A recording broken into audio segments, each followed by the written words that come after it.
और ब्रेक के बाद आप सभी दर्शकों का अन्नदाता में एक बार फिर से स्वागत है।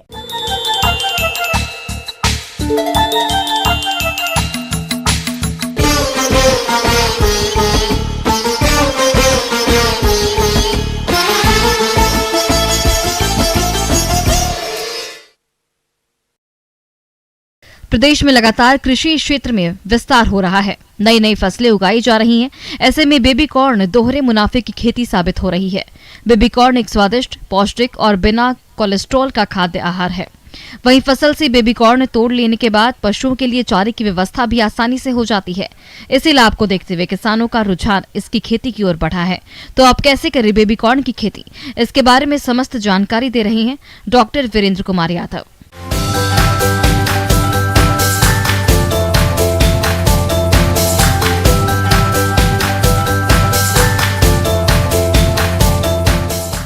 प्यारे किसान भाइयों, जैसा कि राष्ट्रीय स्तर पर चर्चा है, खेती को एक बिजनेस की तरह अपनाना है। इस संदर्भ में बेबी कॉर्न यानी शिशु मक्का बहुत ही महत्वपूर्ण है। इसे एक व्यवसाय के रूप में अपनाकर किसान अच्छी आमदनी ले सकते हैं। तो किसान भाइयों, व्यावसायिक खेती करने के लिए दो महत्वपूर्ण बातें हैं। एक तो अच्छी किस्म का चुनाव और दूसरा अच्छी शस्य प्रक्रिया।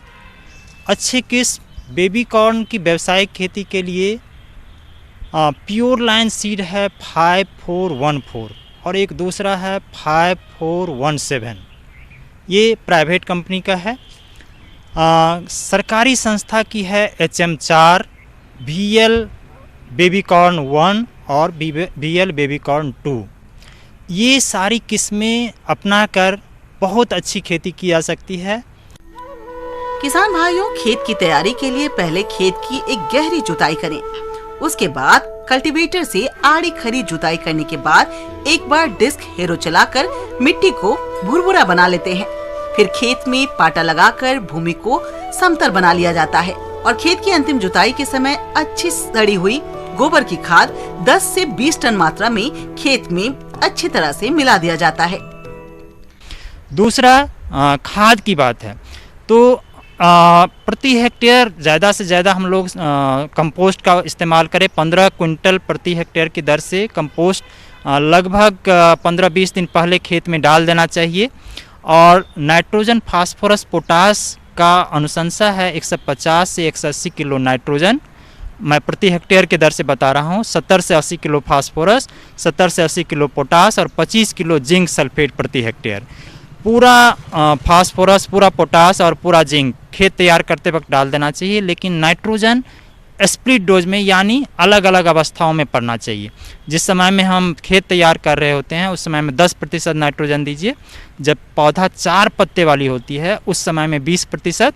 जब 8 पत्ते वाली पौधा हो जाती है उस समय में 30%। जब फूल आने की अवस्था होती है उस समय में 30% और बाकी जो 10% है वो तोड़ने के जस्ट पहले देना होता है। हमारे कुछ किसान भाई बेबी कॉर्न मक्का की बुवाई करते समय लापरवाही करते हैं, जिसके कारण बीजों का अंकुरण प्रभावित होता है और खेत में पौधा संख्या कम हो जाती है। इसलिए बुवाई के समय विशेष सावधानी रखनी चाहिए। बेबी कॉर्न को घना लगाया जाता है। सामान्य मक्का की तुलना में इसमें ज़्यादा पौधा होता है और इसीलिए 25 किलो प्रति हेक्टेयर की दर से बीज की ज़रूरत होती है। अब मैं शस्य प्रक्रियाओं की ओर आपको ले चलना चाहता हूँ। सबसे पहले बीज उपचार बहुत ही ज़रूरी है और बीज उपचार के लिए फंजीसाइड्स से ट्रीटमेंट के लिए बाइवेस्टीन और कैप्टन का 1:1 का अनुपात में 2 ग्राम प्रति किलो बीज के दर से उपचारित कर लेना चाहिए। और उसके बाद कीड़ा से बचाव के लिए फिप्रोनिल या इमिडाक्लोरपिड 4 मिलीलीटर प्रति केजी बीज में मिला करके उपचारित कर लेना चाहिए। इससे जो मुख्य बीमारियां और कीट होने वाली होती है उससे बहुत हद तक बचाव हो जाती है।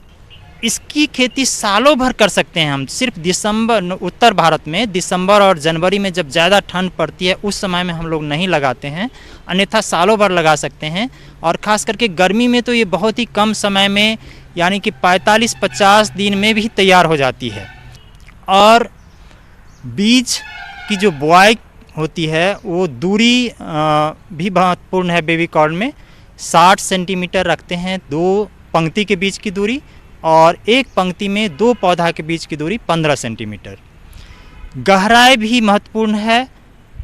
3 सेंटीमीटर गहरे, लगभग 3-4 सेंटीमीटर गहराई में बीज को जाना चाहिए। बहुत गहरा करने पर फिर अंकुरन में दिक्कतें आती है। किसान भाइयों, बेबी कॉर्न की फसल के साथ अनेक तरह के खरपतवार उग जाते हैं, जिनकी वजह से फसल की बढ़वार प्रभावित होती है। तो आप सही समय पर खरपतवारों का नियंत्रण करें। तो किसान भाई, जब हम लगा रहे होते हैं तो एक खरपतवार की भी समस्या आती है। खरपतवार के लिए बहुत ही अच्छी दवा है एट्राजीन, जिसे कि रामबाण के रूप में जाना जा सकता है। ये अचूक दवा है। तो 1 से 1.5 किलो प्रति हेक्टेयर की दर से इसका एक्टिव इंग्रेडिएंट 600 लीटर पानी 1 हेक्टेयर के लिए पर्याप्त होता है। मिला करके स्प्रे कर देना चाहिए। लेकिन इस स्प्रे करने में ये सावधानी रखना चाहिए, बीज का अंकुरन से पहले स्प्रे होना चाहिए। और जब हम स्प्रे कर रहे होते हैं तो हमारा पैर दबाए पर नहीं पड़े, यानी हम स्प्रे मशीन को लेकर के पीछे की तरफ आते जाएं, जिससे कि जब दबाए पर पैर पड़ता है तब फिर उतना दूर पर असर कम जाता है। तो हम लोग एक के बाद दूसरा, दूसरा के बाद तीसरा, इस तरह से फसल ले सकते हैं। और ख़ास करके मांग के अनुसार से जो हमारी बिक्री होगी, जहाँ भी हमारी बाज़ार है, जैसे कि आज़ादपुर मंडी बहुत बड़ा बाज़ार है दिल्ली का बेबी कॉर्न के लिए, सालों भर वहाँ बिक्री होती है। कुछ जगह प्रोसेसिंग प्लांट भी है, उनको भी सालों भर बेबी कॉर्न की ज़रूरत होती है। तो उनके मांग के अनुसार से किसान भाई प्लानिंग कर सकते हैं, जो हम इस समय में इस क्षेत्र में लगा रहे हैं, फिर 1 सप्ताह के बाद दूसरे में, जिससे कि सालों भर वो आपूर्ति कर सके। आगे और भी है खेती बाड़ी से